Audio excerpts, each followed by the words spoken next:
We're going to talk about aperture today. Aperture is just another way of controlling the amount of light that comes into your camera. It's much like the ISO that we talked about before, where you're able to control the light coming in by adjusting the sensitivity of your sensor. You can adjust the amount of light coming into your camera through adjusting the aperture. What is the aperture? The aperture is nothing more than just the size that your lens is open. And this is measured in f-stops. An f16, for example, is a very small aperture, lets in very little light, where an f1.8 is a very large aperture and lets in a lot more light. Now, I know those numbers seem in reverse, but if you think of that f as really being a 1 and the number a fraction, then you can see that f1/16 is really a much smaller aperture than 1/8 or 1/2. And that's how the aperture is measured.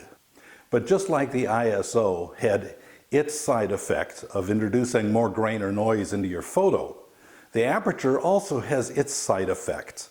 And these side effects are known as depth of field, oftentimes abbreviated as DOF. Look at this first photo. Here's a tape measure. As you see each slice in this photo, as I've increased the aperture number, your depth of field expands.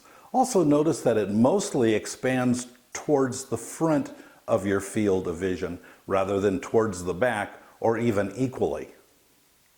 Now, this is a close-up photo, and as you use your depth of field and your aperture settings at a greater distance, you will find that the distance that is in focus also increases, so that if you are looking out 10, 15, 20 feet, you're going to find your depth of field at the same f-stop that was used for a close-up picture is actually much deeper when you're looking further out.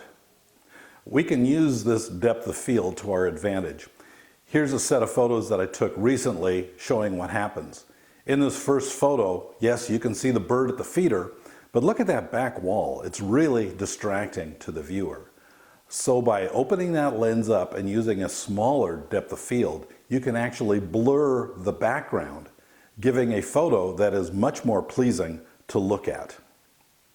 So this leads us to this week's tip, that when you're looking at your subject through the lens, and you've done your Z to make sure that there's no distracting items in there, check out that background.